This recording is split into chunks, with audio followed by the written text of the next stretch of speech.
You probably haven't been here before, but you have to wait in line and take a number. Oh, yeah. Right. I can grab it for you. Thank you. Yeah. Here. Thank you. And this guy just calls out like a number completely out of sequence. Okay. It's like a weird game of bingo. All right. But no one wins. So, yeah. What's your number?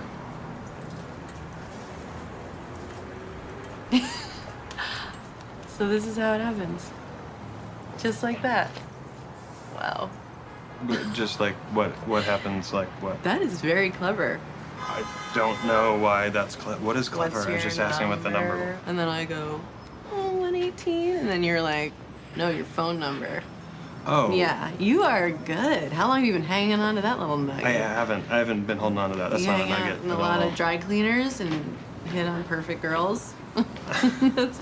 Wow. All right, give me your phone. My phone. Give me your phone. I'm gonna give you my number. Are you still talking to Don't me? chicken out now, son. Here, come on. Chickening out?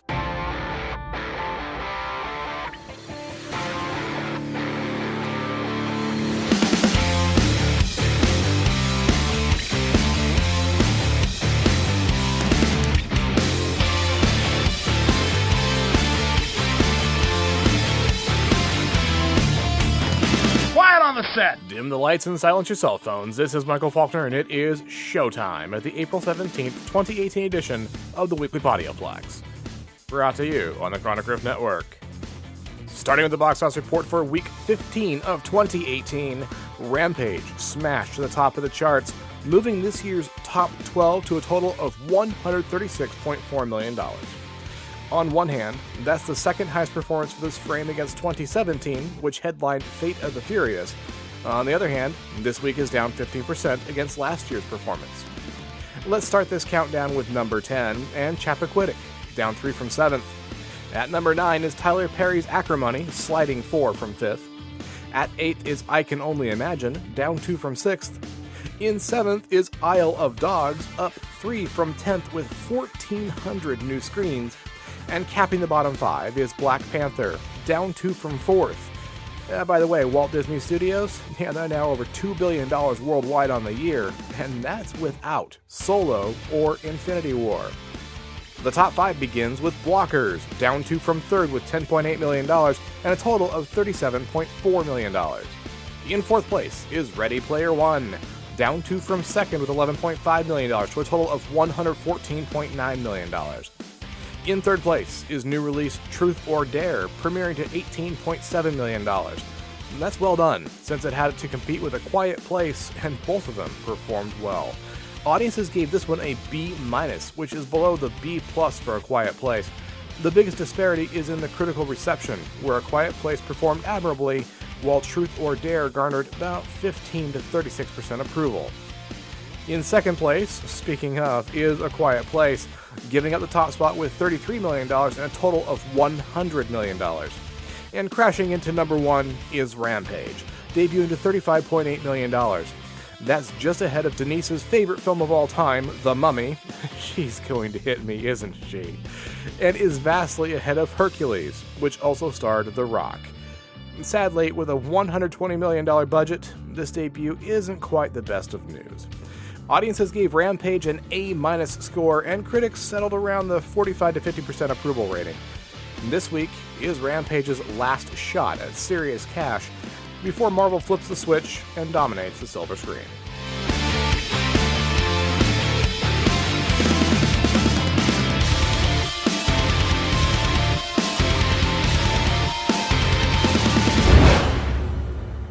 The box office premieres for April 20th are fighting monsters with comedy and thrillers. This week's headliner is I Feel Pretty, a comedy starring Amy Schumer, Michelle Williams, and Emily Ratajkowski. Don't scream. Slowly turn around. Okay. I know you don't recognize me. I know that. But I am going to prove to you that I am your friend, your good friend. Hey, sluts. Oh my God. Okay. Don't scream. No. No one is screaming. Don't even make the noise you just made. Okay. Okay, now I know you don't recognize me. You're thinking, who is this girl and why is she here? What was she doing covering our screaming ass mouths? You guys, it's me, Renee. happening? Full spin. A woman struggling with insecurity wakes up from a fall believing she is the most beautiful and capable woman on the planet. Her new confidence empowers her to live fearlessly, but what happens when she realizes her appearance has never changed? I Feel Pretty is rated PG-13. Number 2 on our list is Super Troopers 2, a crime comedy starring Linda Carter, Emmanuel Chikri, and Rob Lowe. Okay, this is happening. Est-ce que vous savez à quelle vitesse vous allez? Sorry. Est-ce que vous savez à quelle vitesse vous allez? We're from America. We don't speak French. Oh. Vous conduisez trop vite. Do neither of you speak English? I do. Your papers. We would like to eat your papers. Can you show me your party papers? You want to see our party papers? The party papers. Oui, bon vivant bouillabaisse, coule de sac, laissez faire chicken cordon bleu. Formidable, bâton rouge, noblesse oblige, au bon pain, château maman. Croque monsieur? Croque madame. Non, stupide. Frère Jacques Grey pour Paul Marquis de Saturette, whoop. Feder Toster, Croissant, Les Misérables, First Catcher, Luc Robitaille, D'Artagnan, Perrier, Friend Tarkenton, Peanut Buster, Parfait. Eau de toilette. Eau de doudadin. When a border dispute arises between the U.S. and Canada, the Super Troopers are tasked with establishing a highway patrol station in the disputed area. Super Troopers 2 is rated R. And number 3 on our list is Traffik, a thriller starring Paula Patton, Missy Pyle, and Dawn Oliveri. Happy birthday, B. It's your dream car. I can't believe you bought me a car. I didn't buy you a car. I rebuilt it from the frame up. It's amazing. This is too much. You didn't have to do this. Just enjoy the moment. A couple off for a romantic weekend in the mountains are accosted by a biker gang. Alone in the mountains, Brea and John must defend themselves against the gang, who will stop at nothing to protect their secrets. Sounds reasonable. Traffik is rated R. There are also 4 titles on this week's limited slate, and you can find those in the show notes. Next up is a look at the home entertainment slate for the week of April 17th, and oh man, is this one a short one. What can I say? It's the middle of April, and Denise is suffering a similar drought in the quick flicks. We'll begin with new release on DVD and Blu-ray, and that list kicks off with The Post, a historical drama starring Meryl Streep, Tom Hanks, and Sarah Paulson. A cover-up that spanned 4 U.S. presidents pushed the country's first female newspaper publisher and a hard-driving editor to join an unprecedented battle between journalists and the government. The Post is rated PG-13. The other new release on DVD and Blu-ray is The Commuter, an action thriller starring Liam Neeson, Vera Farmiga, and Sam Neill. I could stop at saying it's taken on a train, but I won't. A businessman on his daily commute home gets caught up in a criminal conspiracy that threatens not only his life, but the lives of those around him. Okay, so it's Liam Neeson punching people on a train. The Commuter is rated PG-13. Swinging by new release on digital video, I bring you Winchester, a horror thriller starring Helen Mirren, Jason Clarke, and Sarah Snook. Ensconced in her sprawling California mansion, eccentric firearm heiress Sarah Winchester believes she is haunted by the souls of people who were killed by the Winchester repeating rifle. Winchester is rated PG-13. In the not-too-distant future, next Sunday, AD, there was a guy named Jonah, not too different from you or me. He worked at Gizmonic Institute, just another mug in a yellow jumpsuit. A distress call came in for him at noon. That's when an evil woman trapped him on the dark side of the moon. I'll send him cheesy movies, the worst I can find. He'll have to sit and watch them all, and we'll monitor his mind. Now keep in mind that Jonah can't control when the movies begin or end.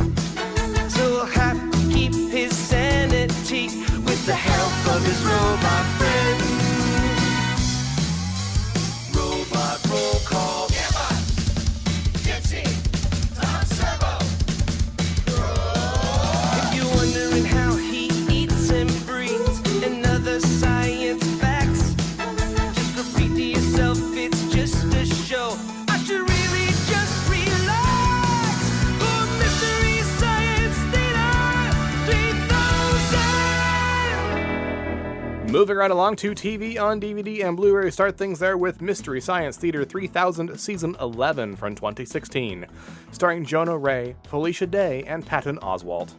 Yes, the write-ups are back. Thank you.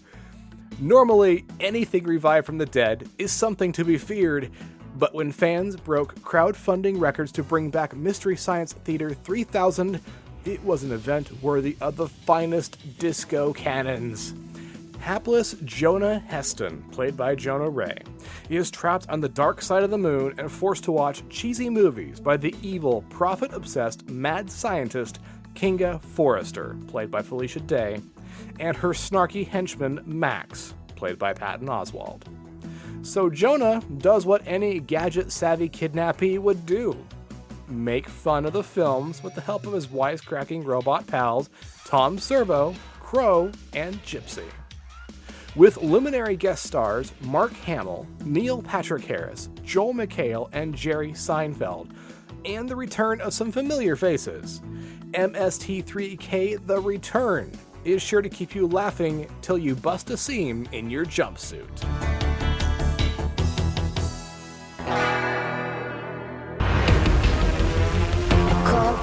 Come on, invited.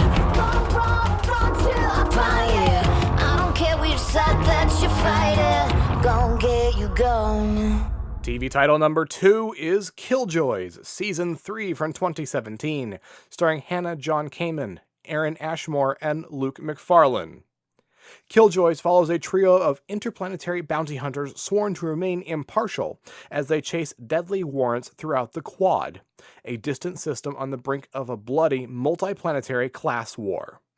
Starring Hannah John Kamen as Dutch, Aaron Ashmore, and Luke McFarlane as brothers John and Davin, Season 3 features the trio struggling to find the balance between politics, family, and the good of the Quad. Out of the ashes of Kylan's death, Anila and her army are preparing for battle, and with Johnny on the lam, Dutch and Davin are down one member as they prepare for the fight of their lives.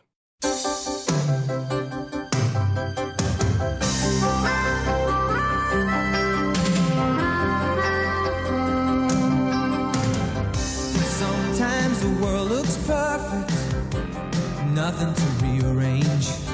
Sometimes you just get a feeling like you need some kind of change. No matter what the odds are this time, nothing's gonna stand in my way. This flame in my heart is like a long lost friend, gives every dark street a light at the end. Standing tall on the wings of my dream, rise and fall on the wings of my dream. The final TV title this week is Perfect Strangers, Season 3 from 1987, starring Bronson Pinchot, Mark Lynn Baker, and Jo Marie Payton. Season 3 of the sitcom classic brings some changes and some new faces. Larry escapes the discount store and lands a new job as an assistant at the Chicago Chronicle newspaper. Cousin Balky comes to visit Larry at work and, in a ridiculous twist of fate, lands a job in the Chronicle's mailroom. While Balky's supervisor, Sam Gorpley, connives to get Balky fired, the cousins befriend strong-willed working woman Harriet Winslow, who suffers no fools from the confines of the elevator she operates. Thankfully, the big-hearted Harriet thinks of Larry and Balky as family, and family matters to her. I see what they did there. Larry and Balky's friends from upstairs, Jennifer and Marianne, continue to help out in matters of life and love as the boys continue to chase their dreams, one of which culminates in Balky's graduation from night school.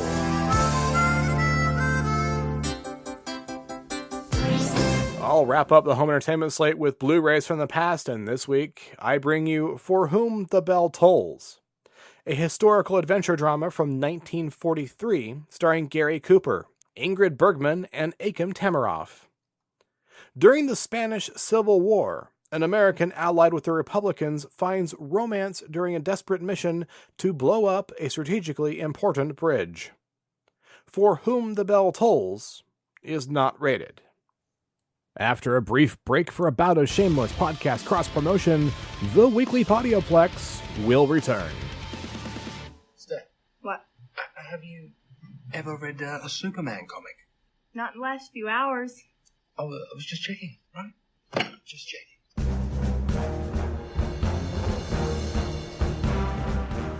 Hey everyone, my name is Michael Bailey, and I have been a fan of Superman for as long as I can remember. In 1987, I started collecting the Superman comics as a going concern, which led me down a long and winding comic book-filled path to 2007, when I first started podcasting. Well, it's 2017, and because it's been 10 years since I started podcasting, and 30 years since I started reading Superman full-time, I thought it might be fun to start a new show called It All Comes Back to Superman. It All Comes Back to Superman will be my monthly reaffirmation of my Kryptonian faith, where I will pick out something about the Man of Steel and discuss it. Sometimes I'll be alone. Sometimes I'll have a guest. No matter how many people get involved, Superman will be the focus. It All Comes Back to Superman is part of the Fortress of Baileytude podcasting network. New episodes will drop on the 28th of every month. This show and all of the other programs that are part of the Fortress of Baileytude podcasting network can be found at www.fortressofbaileytude.com. And welcome back to the Weekly Podioplex. I'm Denise with your Quick Flicks.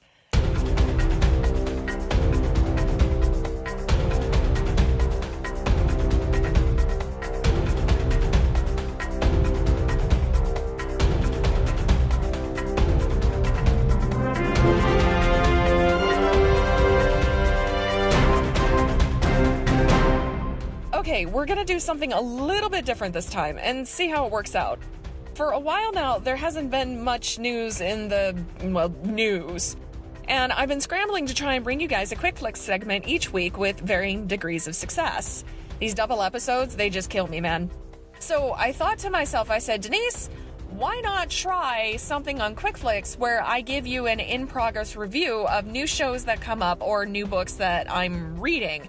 It'll give me something to talk about, and it'll give you guys something to listen to or to read or to watch, because the whole point of Quick Flicks is to tell you guys about new things that are coming out, and I do the hate watch thing, so I figured this is a happy medium.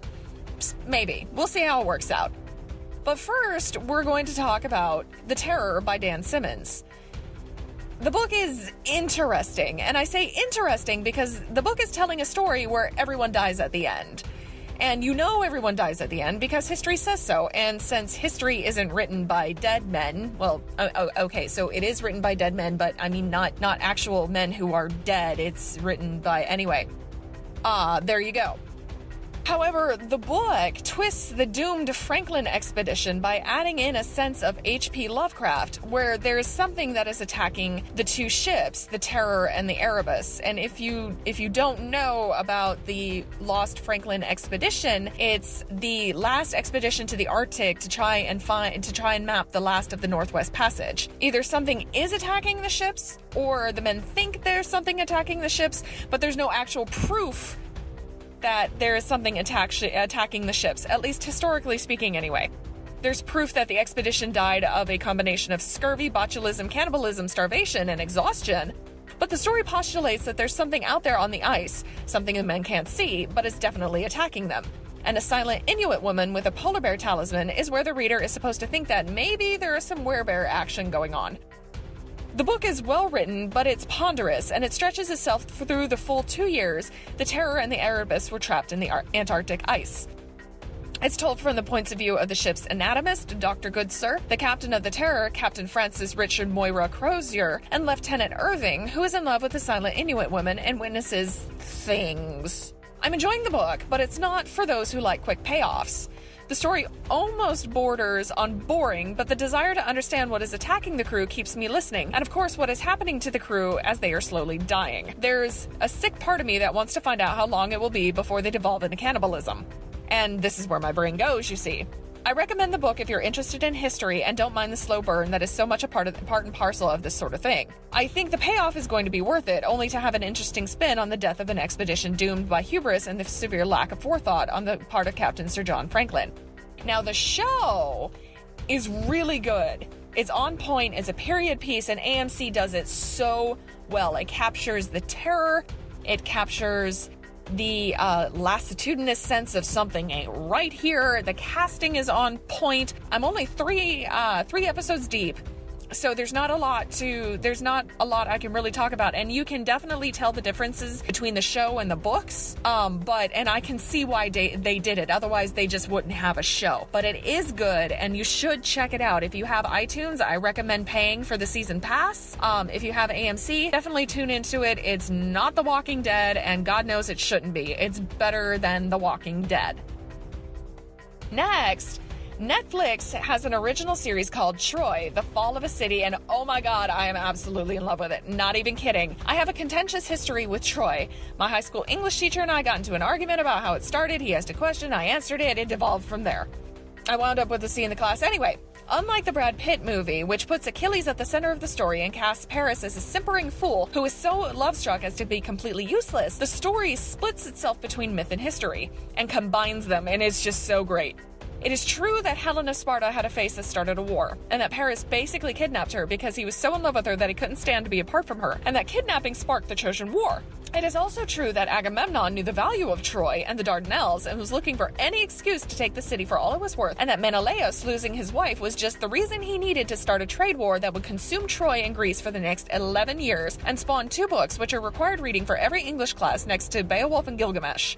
What is up for debate is how much of a role the gods played in the whole thing. I mean, this is where the myth comes in, and where Troy actually was on the maps. The show, much to the delight of my geeky little heart, takes the gods and sticks them into the story. It makes them a part of the story. It takes Cassandra and makes her mad, and sticks her in the story as well. There are feminist undertones to what amounts to be a story of male possession and toxic masculinity. It contemplates the nature of war and how love can have second and third order effects. And is love really enough of a reason to go to war? Is it enough of a reason to let the world burn around you? Can you sacrifice everything for happiness? Should you sacrifice everything for happiness? Should you be selfish and damn the consequences? I love shows like this, and I am absolutely freaking hooked. The acting is perfect, the characters are well written, and not at all as a Brad Pitt movie presents them. Achilles is so much more than just a fighter, Helen is more than a pretty face, Paris is not a simpering weakling, and definitely not the hero of this tale.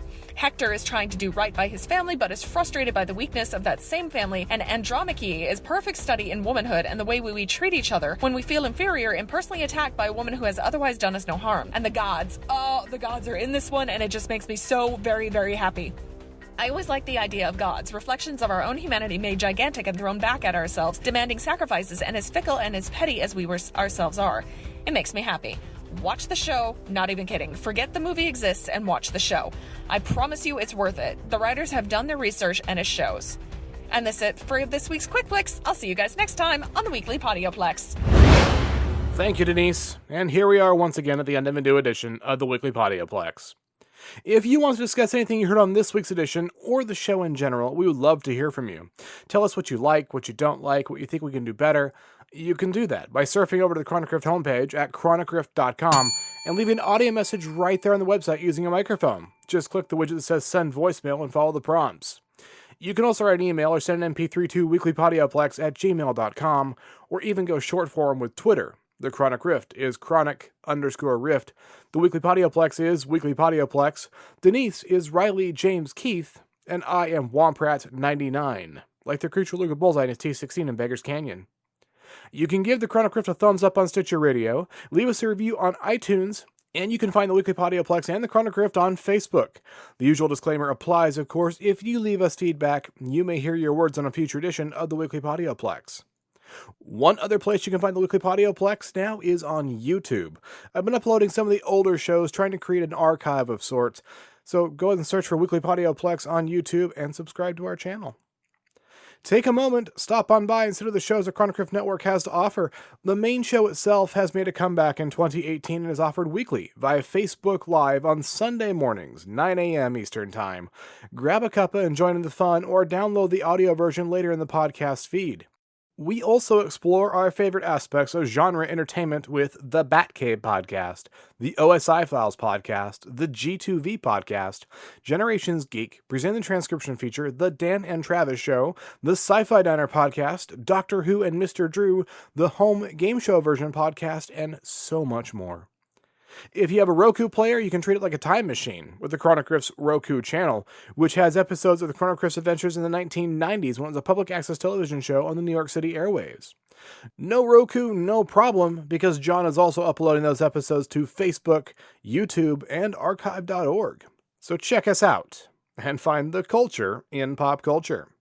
If you're interested in more of my adventures, take a quick trip to my blog, Creative Criticality, where I'm watching every episode of Doctor Who from the very beginning of that franchise and reviewing those tales in the Timestamps Project. It's been just over 4 years in doing that project, and I'm finally entering the 7th Doctor's era. This week is Time and the Ronnie. You can find that review and so many more at creativecriticality.wordpress.com. You can also find Creative Criticality on Facebook. Denise can also be found on the internet at Accessories Not Included, where she talks about her writing, reviews books, and offers her services as an artist and a cover designer. I tell you every week. I'll tell you one more time. I shake my tail feathers every week for her because she does fantastic work. Check her out at accessoriesnotincluded.com. If you decide to pick up any of this week's new releases, why not do it through our Amazon store? You get the newest entertainment at Amazon's low prices and high-quality service, and each purchase you make that store supports the Chronogriff Network. Your support keeps us on the air, and we appreciate your consideration. Look for the links to our best bets and the network store in our show notes, or click the Amazon box on the website. The Weekly Podioplex is a Lucky Shot production and is produced by John S. Drew. On behalf of Denise and John, this is Michael Faulkner. Thank you for listening. Until next time, there are adventures and drama, comedy and action, worlds to explore in the depths of film. So get some popcorn, find your favorite seat, and enjoy the journey.